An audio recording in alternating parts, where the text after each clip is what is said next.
Carlos amarrou algumas drogas no corpo de Enzo. Depois, eles chegaram à estação de trem, mas assim que se sentaram, a polícia apareceu com cães farejadores. Ao ver isso, Carlos fugiu correndo, mas Enzo ficou sentado. Nesse momento, a mãe de Enzo recebeu uma ligação da polícia, mas tudo isso era culpa de Frank. Assim que eles foram embora, Frank tinha feito uma denúncia contra eles. O objetivo dele era se vingar de Sam. Quando Carlos chegou em casa, estava morrendo de medo de que o chefe o matasse, mas Frank disse para não se preocupar, que ajudaria Carlos a explicar a situação. Também avisou para ele não assumir que as drogas eram dele, mesmo que o plano parecesse fazer sentido. Sam já sabia quem tinha armado contra Enzo. Quando Carlos voltou, Sam pediu que ele se entregasse. Assim, Enzo poderia sair mais rápido, mas Carlos dizia que Enzo era jovem demais para lidar com aquilo. Nesse momento, a polícia bateu na porta. Ao ouvir o barulho, Carlos tentou fugir na hora, mas não conseguiu escapar. Assim, Carlos foi preso. No dia seguinte, a família dele foi até a delegacia. Quando Carlos estava prestes a ser interrogado, a família correu para avisar que ele não falasse nada e esperasse o advogado. Enquanto isso, Sam continuava pensando em um plano. Calma.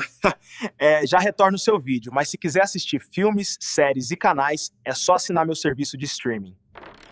Primeiro, conseguiu que um advogado fizesse um teste de inteligência em Enzo. O resultado mostrou que Enzo tinha tirado apenas 70 pontos, quase sendo considerado com deficiência intelectual. Mas isso não diminuiria a pena, já que a quantidade de drogas era muito grande. Isso deixou Sam muito angustiado. Agora, ela só ensinava a Enzo coisas básicas para sobreviver. Enquanto isso, o advogado de Carlos chegou. Ele aconselhou Carlos a dizer que tinha sido obrigado pelos traficantes, pois isso poderia diminuir a pena. Mas Carlos insistiu que tinha feito tudo por vontade própria, deixando o advogado sem sair. O advogado então pediu que Carlos contasse quem era o chefe, prometendo que assim poderia conseguir liberdade condicional. Mas Carlos se recusou a trair alguém. Então, o advogado sugeriu que ele inventasse uma história, que falasse o nome de qualquer pessoa para ajudar no caso. Depois que todos saíram, Sam foi atrás de Carlos. Ela tinha medo de que Carlos fizesse mal a Enzo na prisão e queria conversar com ele. Mas Carlos disse que encontraria uma chance de bater em Enzo. Ao ouvir isso, os dois brigaram. Chegou o dia da audiência. Enzo foi chamado primeiro, já que era sua primeira prisão, e o advogado mostrou provas de sua dificuldade intelectual. O juiz poderia ter sido mais leve com ele, mas antes de decidir, quis ouvir Enzo. Enzo ficou calado o tempo todo. Então a mãe dele falou em seu lugar. Depois que Sam terminou, o juiz deu a sentença. Enzo foi condenado a 2 meses de detenção. Em seguida, chegou a vez de Carlos. O advogado começou a defesa, dizendo que Carlos reconhecia o erro e que iria mudar. Mas o juiz insistiu que Carlos admitisse a culpa. Carlos admitiu, mas não totalmente. Ele disse que da próxima vez seria mais cuidadoso e evitaria ser pego. Ao ouvir isso, o advogado ficou sem saber o que fazer. O juiz disse que Carlos tinha que levar a situação a sério, mas Carlos não mudou de resposta. Por isso, Carlos foi condenado a 1 ano de prisão. Pouco depois, um símbolo apareceu na cabeça de Enzo. Essa marca havia sido feita por sua mãe. Sam queria proteger Enzo do assédio dentro da prisão. Então, Carlos entrou no furgão penitenciário. Mas, assim que entrou, reencontrou sua gangue. O líder admirava Carlos por não ter dedurado ninguém.